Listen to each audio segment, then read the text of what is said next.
Choose Your Legends 8 is days away, and in order to get some hype going, we're going to do a Brave Bernadetta Theorycraft. We'll be theorycrafting 2 different versions of Brave Bernadetta with unique preference weapons, preference skills, and even a new inheritable skill as well. Let's start off with one of the more boring but safe options, Cavalry Bernadetta.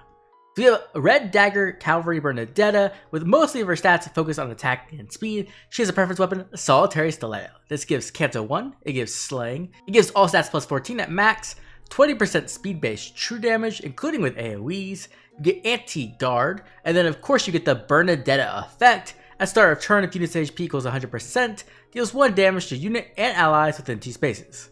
And then lastly, we have a warping effect where allies with an HP less than 100% can warp to a space within 2 spaces of unit. And so overall, this preference weapon is pretty simple. It gives you the things you absolutely do need, while also having that key Bernadetta effect that she is known for, but also allowing some crazy warping. But in order to see what she can really do, let's move over to her preference A skill. Okay, so we have Persecution Complex. This has whenever an ally takes damage, reduces unit's special cooldown by 1, a max of 2 times per turn.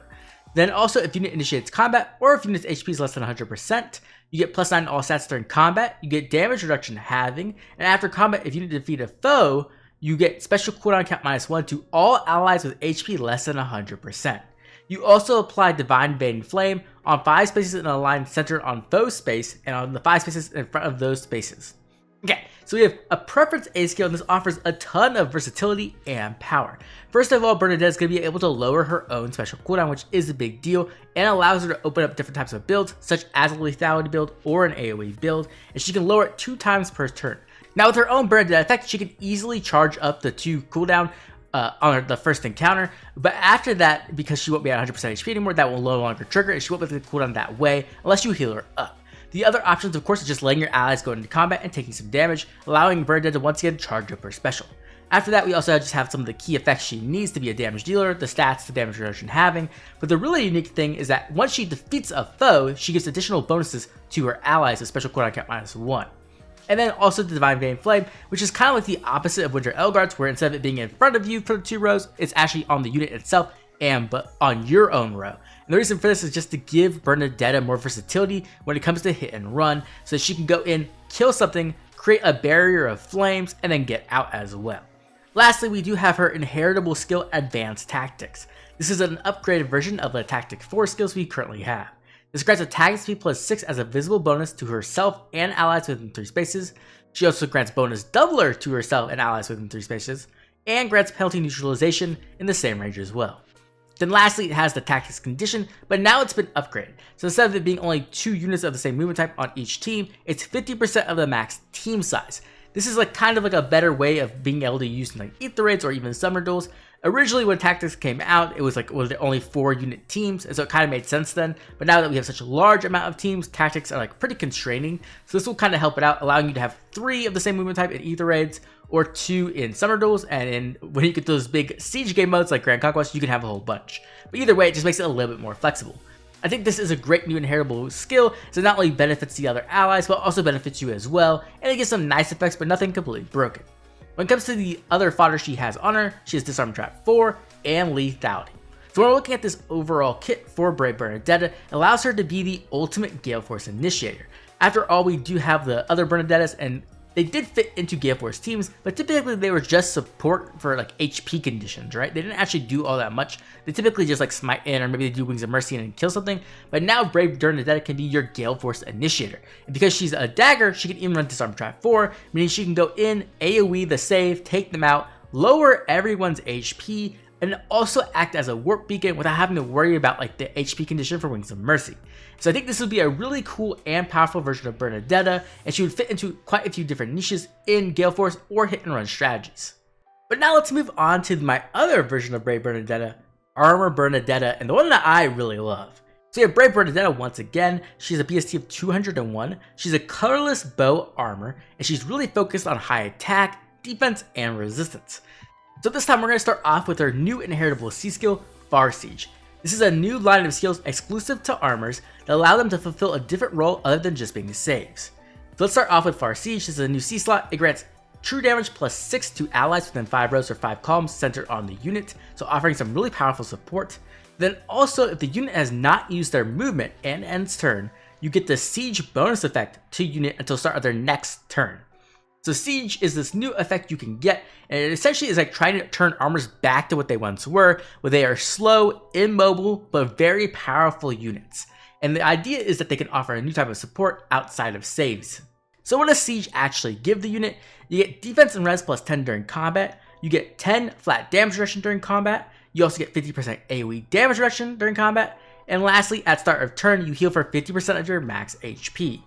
So what this essentially does is it just makes you really difficult to take down, but as you're going to be kind of planting yourself, that's a good thing you're going to need because you're going to be really vulnerable to attacks, right? Like the other skills she comes with as well are Weaving Fighter and C bonus doubler, just allow her to counterattack from close distance and also making her more difficult to take down.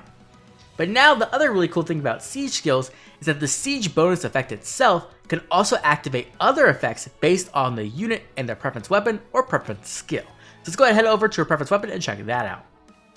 So we have Siege Bow. This is a preference bow with defense plus 5. It grants unit attack plus 6 and inflicts attack minus 6 on the foe during combat. You get 20% flat damage reduction based off your defense, and this does work with AoEs. You get defensive no follow-up, so you can deny the foe's follow-up attacks. You also get guard, you get defensive tempo, so it turns off special acceleration on the foes. And then here's the really big key effect.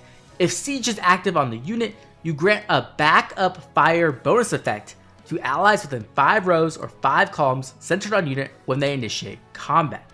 And then also, whenever an ally performs a backup fire attack, Bernadetta herself gets special cooldown cap minus 1 to her special. Now, you might be wondering what backup fire effect is, so let's go ahead and jump into that. So you have backup fire. Triggers an additional follow-up attack immediately after unit's standard follow-up attack and deals damage equal to X% of unit's normal attack damage. This attack cannot trigger unit special or lower unit special cooldown. So essentially what backup fire is it's potent, but instead of it being like a full power potent, it doesn't allow the unit itself to trigger its special again or to even lower its special cooldown. This essentially is a balancing mechanic instead of just handing out potent to everyone as support. Essentially the idea is that Bernadetta herself is offering this extra attack and she gains the benefit of that attack through special cooldown. And so when she activates this Siege effect, she offers extremely powerful support, which can allow any unit within 5 rows and 5 columns, when they initiate combat, to get an extra attack. And the coolest part is this plays into her preference special, Siege Shot. So we have Siege Shot, a 5 cooldown special. When special triggers, treats foes' defense and resistance as if reduced by 100% during combat. You disable non-special skills that reduce damage by X%, and you neutralize the foe's non-special miracle effects. So you have a very, very powerful attack when you actually use this with Bernadetta. It does massive damage. It's essentially like a better version of lethality that can even get past like non-special miracles, which is a big deal.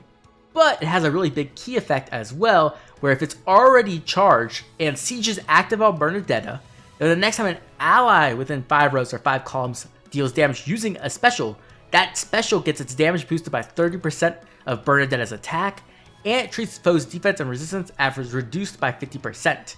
But then after that activates, the special itself on Bernadetta is increased by 5, so it goes back to full cooldown. So essentially this version of Brave Bernadetta as an armor is offering invaluable support in the back line. She's essentially an immobile unit you're going to want to plant down, let her just chill, and she's going to offer ridiculous firepower to your entire team as long as they're within that 5 rows or 5 columns.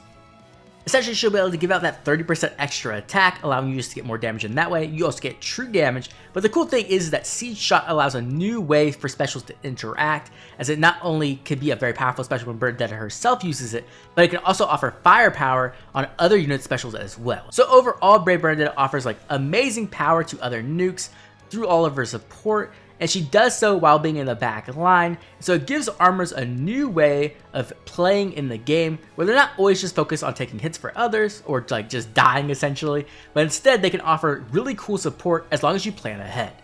Now, some very important mechanical things we have to note about Siege is that Siege does require you to not use your movement, meaning that like there are some options to enter Siege. You could first move and then have a dancer dance you and then end your turn immediately, which would activate Siege. You can also have other allies move you and it will still activate Siege. So you could have someone reposition you, you could have someone smite Bernadetta into position, you could have Bernadetta go into Siege mode, then get smited into the enemy team. So there's a lot of cool options with Siege in my opinion, but it requires planning and an added level of strategy, which I think is a good thing that we need in Fire Emblem Heroes.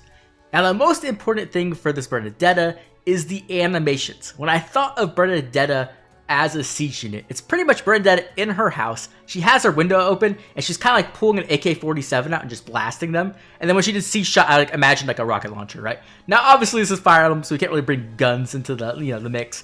But we can't just have her like shooting her bow out of her house. I think that'd be really, really cool and just hilarious.